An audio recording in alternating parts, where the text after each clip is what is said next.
আওয়ামী লীগ সরকারের সাবেক মন্ত্রী ও সংসদ সদস্য কামরুল ইসলামকে গ্রেফতার করেছে ঢাকা মহানগর পুলিশ ডিএমপি।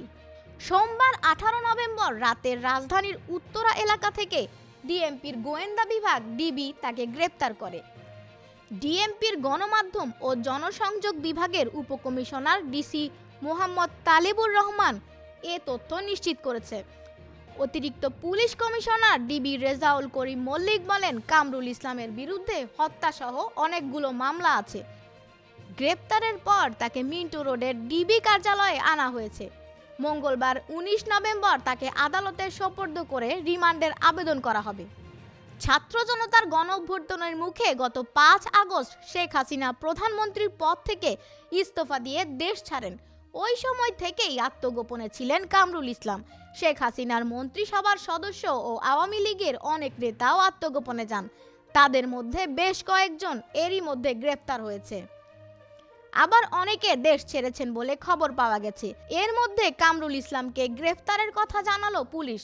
কামরুল ইসলাম 1950 সালের জুনে ঢাকার মোহাম্মদপুরে জন্মগ্রহণ করেন। ঢাকা বারে যোগদানের মাধ্যমে আইন পেশা শুরু করেন। পরে বাংলাদেশ সুপ্রিম কোর্টের আইনজীবী হিসেবে যোগদান করেন।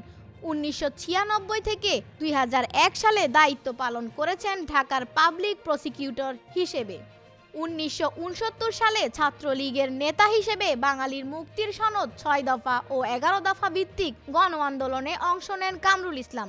75 পরবর্তী সময়ে তিনি ঢাকা মহানগর আওয়ামী লীগের নেতা হিসেবে স্বৈরাচার বিরোধী আন্দোলনে ভূমিকা পালন করেন।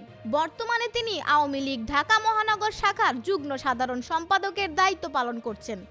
2008 সালে অনুষ্ঠিত জাতীয় সংসদ নির্বাচনে কামরুল ইসলাম ঢাকা 2 আসন সাভার, কেরানীগঞ্জ, কামরাঙ্গীরচর থেকে আওয়ামী লীগের হয়ে সংসদ সদস্য হন। এ সময় তিনি আইন, বিচার ও সংসদ বিষয়ক মন্ত্রণালয়ের প্রতিমন্ত্রী হিসেবে দায়িত্ব পান।